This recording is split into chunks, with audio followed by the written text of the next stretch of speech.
الحمد لله رب العالمين والصلاة والسلام على أشرف الأنبياء وسيد المرسلين وعلى آله وصحبه أجمعين أما بعد فأعوذ بالله من الشيطان الرجيم بسم الله الرحمن الرحيم تعاونوا على البر والتقوى ولا تعاونوا على الإثم والعدوان صدق الله العظيم وقال رسول الله صلى الله عليه وسلم خيركم من تعلم القرآن وعلمه أو كما قال عليه الصلاة والسلام দারুল হিকমা মাদ্রাসা চট্টগ্রাম কর্তৃক আয়োজিত আজ বার্ষিক পরীক্ষার ফলাফল ঘোষণা পুরস্কার বিতরণী ও সবক উদ্বোধনী অনুষ্ঠানে সম্মানীয় সভাপতি উপস্থিত অন্যান্য অতিথিবৃন্দ, বিশেষভাবে যাদের নাম না নিলে অকৃতজ্ঞ হয়, বরেণ্য আলেমে দ্বীন professor doctor B M. Mafizur Rahman Al Azhari, প্রখ্যাত আলেমে দ্বীন হাদিস বিশারদ জনাব মৌলানা জিয়াউল হুসাইন সাহেব, আরও অন্যান্য ওলামা হজরত এবং দারুল হিকমা মাদ্রাসার মহতরম প্রতিষ্ঠাতা পরিচালক সহ আজকে আমাদের অভিভাবক অভিভাবিকা এবং শিক্ষার্থী বন্ধুরা, আমি আবার সালাম পেশ করছি। আসসালামু আলাইকুম ওয়া রাহমাতুল্লাহি ওয়া বারাকাতুহু। আসলে দারুল হিকমা মাদ্রাসা পা করে আজকে 15 বছর অতিবাহিত করছে। এই এলাকায় প্রতিষ্ঠা লগ্ন থেকে আজ পর্যন্ত আমরা যতটুকু দেখেছি, কোরআনের আলোর, দ্বীনের আলো, হেদায়েতের নূর, হেদায়েতের মশাল মানুষের সামনে সে আলোকিত করছে। তাছাড়া মনজার হালিম সাহেব, ওনার আব্বা প্রতিযোগা শিক্ষাবিদ ছিলেন, হাদিস বিশারদ ছিলেন, আমাদের সকলেরই শ্রদ্ধাভাজন উৎসাহ ছিলেন, বহু ভাষাবিদ ছিলেন। ওনার দাদাও একজন বড় প্রখ্যাত আলেমে দ্বীন ছিলেন। একটা শিক্ষা পরিবারের সন্তান হিসেবে ওনার মধ্যে কিভাবে প্রতিষ্ঠান পরিচালনা করতে হয় সেটা উনি ভালোভাবেই জানেন। আমরা কারো সামনে প্রশংসা করে চর্বিত চর্বণ করতে চাই না। আল্লাহর কাছে দোয়া করি আল্লাহ তাআলা দ্বীনের খেদমত করার জন্য যে ধরনের ইখলাস দরকার, তাকওয়া দরকার, সেগুলো নিয়েই প্রতিষ্ঠানকে এগিয়ে নিয়ে যাওয়ার জন্য, বিশেষভাবে দ্বীনের আলো প্রজ্বলিত করার জন্য সকল ধরনের যোগ্যতা আল্লাহ তাআলা ওনাকে, ওনার সাথে যারা কাজ করছেন সকলকে আল্লাহ তাআলা দান করুন। আমি দুই একটি আমাদের যারা অভিভাবক অভিভাবিকা আছেন ওনাদের উদ্দেশ্যে দুই একটি কথা বলবো, সেটা বলে আমি শেষ করব। প্রথমে 1 নম্বর কথা হলো যে আমাদের যারা অভিভাবক অভিভাবিকা আছেন, আমাদের যারা মাদ্রাসায় আমরা আমাদের কলেজের টুকরা সন্তানদেরকে এই পরিবেশে আমরা মাদ্রাসায় দিয়েছি, আমি তাদেরকে ধন্যবাদ জানাই। মাদ্রাসার বিরুদ্ধে, দ্বীনি শিক্ষার বিরুদ্ধে, হিফজখানার বিরুদ্ধে যে প্রতিনিয়ত যে ধরনের কুৎসা, নানা ধরনের প্রকাণ্ডা চলতেছে, এই সময়েও যে সমস্ত মায়েরা বাবারা নিজের কলেজের টুকরা সন্তানদের জন্য দ্বীনি প্রতিষ্ঠানকে বেছে নিয়েছেন, আল্লাহ তাআলা তাদেরকে এটার জাযা আখিরাতে দান করুন। দ্বিতীয়, আমাদের যারা অভিভাবক অভিভাবিকা আছেন তাদের মধ্যে অনেকেই নিজের সন্তানটা তাকরিমের মতো হাফেজ হবে, অমুকের মতো হবে, অমুকের মতো হবে, সেরকম ব্যক্তিকে টার্গেট রাখেন। আমি ওনাদের কাছে অনুরোধ রাখবো, আমাদের নিয়ত পরিশুদ্ধ করতে হবে। খেয়ে জান্নাতি, খেয়ে জান্নাতি না, এটা আমাদের কাছে স্পষ্ট দলিল নেই। সেজন্য আমার ছেলে খুব বড় হবে, নামদাম হবে, তার সবাই প্রশংসা করবে, পুরস্কার নিয়ে আসবে, ওই ধরনের নিয়ত পরিহার করে নিয়ত রাখতে হবে আমার ছেলেটা আল্লাহওয়ালা হবে, হাসরের ময়দানে তিনি জান্নাতি হবেন।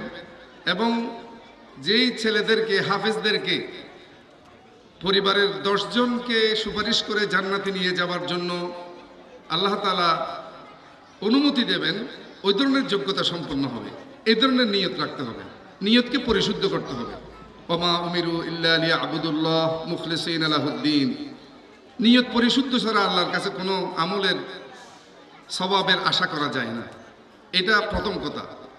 দ্বিতীয় কথা হলো, আমরা যারা অভিভাবক অভিভাবিকা আছে বারবার বলি আল্লাহর কাছে দোয়া করতে হবে যে আল্লাহ আমার সন্তানকে আমি মাদ্রাসায় দিয়ে দিয়েছি, এ ছেলেটার জেহেন জাকাওয়াত যেন ভালো হয়, শরীর যেন সুস্থ থাকে, মেধা যেন ভালো হয়, সবসময় আল্লাহর কাছে দোয়া করতে হবে।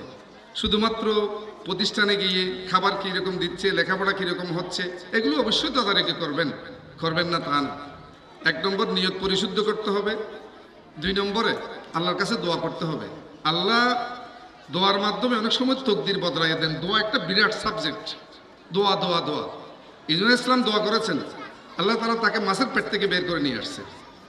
দোয়া এত গুরুত্বপূর্ণ জিনিস যেটা কোনো কিছুতেই হয় না, আল্লাহ তাআলা দোয়ার মাধ্যমে এটা আল্লাহ তাআলা সফল করে দেন।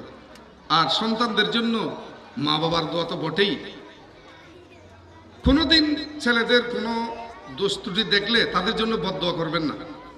মা বাবার বদদোয়ার কারণে ছেলে সন্তান নষ্ট হয়ে যায়, কোনো সময় করবেন না।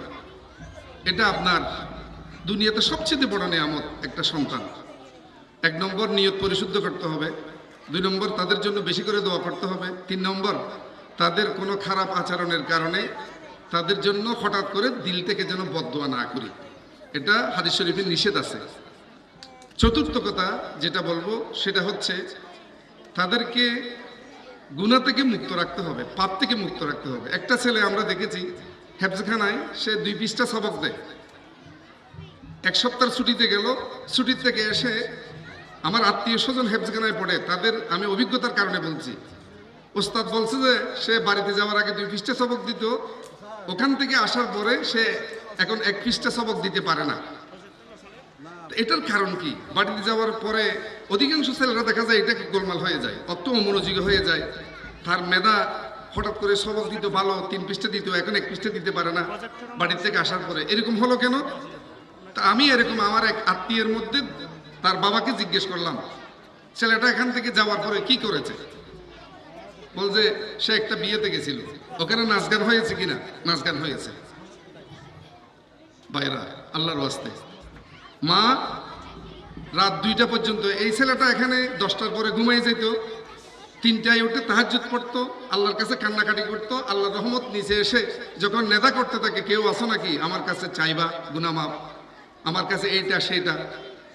কিন্তু এই মাসুম বাচ্চাগুলো যখন কোরআন তেলাওয়াত করতে থাকে, আল্লাহর নামের নেদা করতে থাকে, আউযু বিল্লাহি মিনাশ শাইতানির রাজিম, আলহামদুলিল্লাহি রাব্বিল আলামিন, এগুলো যখন পড়তে থাকে, মান শাগালাহুল কোরআন আইয়াসারানি। আবু সাঈদ খুদরি রাদিয়াল্লাহু তাআলা, আমার সময় কম সেজন্য আমি দীর্ঘ হাদিস পড়ছি না। আবু সাঈদ খুদরি রাদিয়াল্লাহু তাআলার হাদিস আছে যে রাসূলুল্লাহ সাল্লাল্লাহু আলাইহি ওয়াসাল্লাম বলছেন যে কোরআন তেলাওয়াত করতেছে, আমার কাছে কিছু চাই না, আমি তাকে দ্বিগুণ দিয়ে দিই। সুবহানাল্লাহ। তো ওই সময় তারা কোরআন তেলাওয়াত করে, আল্লাহ তাআলা তার উপর রহমত করে, সেজন্য তার বক্ষের যে মেধা এটা খুলে যায়, জবানের গিরে খুলে যায়। এটা করতে করতে, কোরআন তেলাওয়াত করতে করতে তার দিলে একটা নূর চলে আসে। আর ঘরে গিয়ে যখন মা মোবাইল দেখে, চোখের জেনা করে, বিভিন্ন ধরনের নাটক দেখে, পাশে ছেলেটা শুয়ে থাকে, এগুলো দেখে, রাত 1:30 পর্যন্ত 2টা পর্যন্ত মায়ের সাথে জাগ্রত থাকে, তাহাজ্জুদ পড়ে না, ফজরের নামাজটাও পড়ে না। এরকম করতে করতে তার দিলের মধ্যে একটা পাপের কালো দাগ পড়ে যায়। পরে ওখান থেকে আসার পরে এটার একটা প্রভাব পড়ে, সে যাওয়ার আগে যে 2 পৃষ্ঠা সবক দিত, এখন 1 পৃষ্ঠাও দিতে পারে না। আমি মা বাবার কাছে হাত জোড় করে অনুরোধ রাখবো, আমরা তো আমার ছেলেটাকে জান্নাতি বানাতে চাই। আপনার কেমন মনে হয় একটা মানুষকে মৃত্যুদণ্ড দেওয়ার পরে শুধু একজন প্রেসিডেন্ট ক্ষমতা পায় যে তার জন্য সুপারিশ করবে? সৈয়দনা আদম থেকে মুহাম্মদুর রাসূলুল্লাহ সাল্লাল্লাহু আলাইহি ওয়াসাল্লাম, কিয়ামতের ময়দান কেমন মনে হচ্ছে আপনার? সেখানে যদি আপনার ছেলেকে বলা হয় যে যারা জাহান্নামী তাদের জন্য সুপারিশ করো, তুমি, তোমার সুপারিশ কবুল হবে, কেমন মর্যাদা হবে সেদিন? ওই মর্যাদার জন্য আপনাকে কি কোনো ত্যাগ দিতে হবে না? আল্লাহর ওয়াস্তে আমরা যারা আমাদের সন্তানদেরকে মাদ্রাসায় দিয়েছি, হারাম খাদ্য থেকে নিজেদের, হালালের মধ্যে খুব বড় ধরনের বারাকা আছে, হারামের মধ্যে আমরা যারা অভিভাবকরা আছি, বাবারা আছি, আবার ছেলেটা হেফজখানায় পড়ে, কোরআন পড়ে, তাকে আমি অত্যন্ত হারাম খাদ্যগুলো অর্জন করে তাকে খাওয়াচ্ছি। নো নো, অনেক দরিদ্র মায়ের সন্তান দেখা যায় খুব ভালো কাজের বুয়াগিরি করে, ওই ছেলে ভালো লেখাপড়া করে, আর বাবা অনেক বড় চাকরি করে কিন্তু পারে না। এখানে মূল সূত্র হলো হারাম খায়।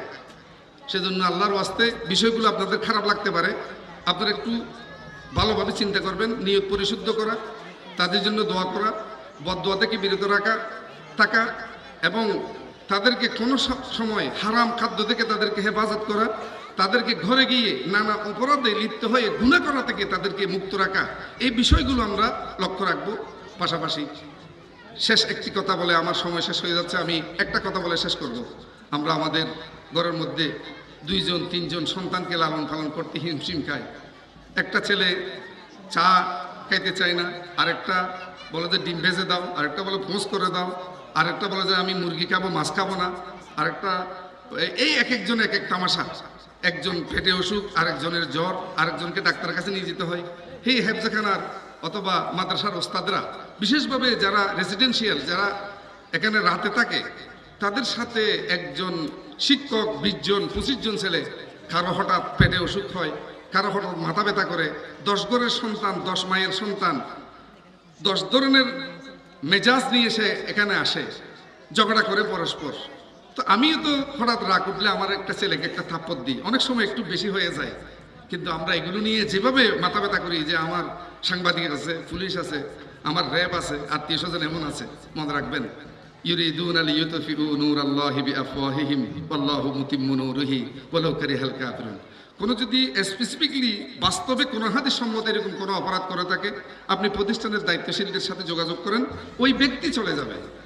কোনো ব্যক্তির অপরাধের কারণে প্রতিষ্ঠান বন্ধ করে দেওয়া, নূরের আলো বন্ধ করার কারো ক্ষমতা নাই। আল্লাহ তাআলা কিয়ামত পর্যন্ত এই কোরআনের জিম্মাদারি নিয়েছেন। আল্লাহ ইন্না নাহনু নাযালনা যিকরা ওয়া ইন্না লাহু লাহাফিজুন। আপনি হারিয়ে যাবেন, আপনার দাম্ভিকতা হারিয়ে যাবে।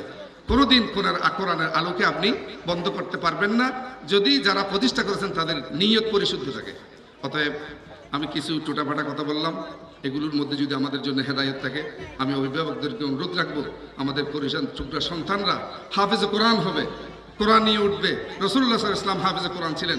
হাফেজে কোরআনের এই দলের মাথায় থাকবে, অগ্রবক্কাব থাকবে রাসূলুল্লাহ সাল্লাল্লাহু আলাইহি ওয়াসাল্লাম। ওই সারিতে আমার ছেলেটা স্থান পাবে, আমার ছেলেটা হাফেজে কোরআন আলেমে বা আমল হবে। আমার সন্তানরা হাসরের ময়দানে যাদেরকে সুপারিশ করার ক্ষমতা দেওয়া হবে, ওই ধরনের সন্তান হবে, তাদের কারণে আমরা হাসরের ময়দানে নাজাত পাবো।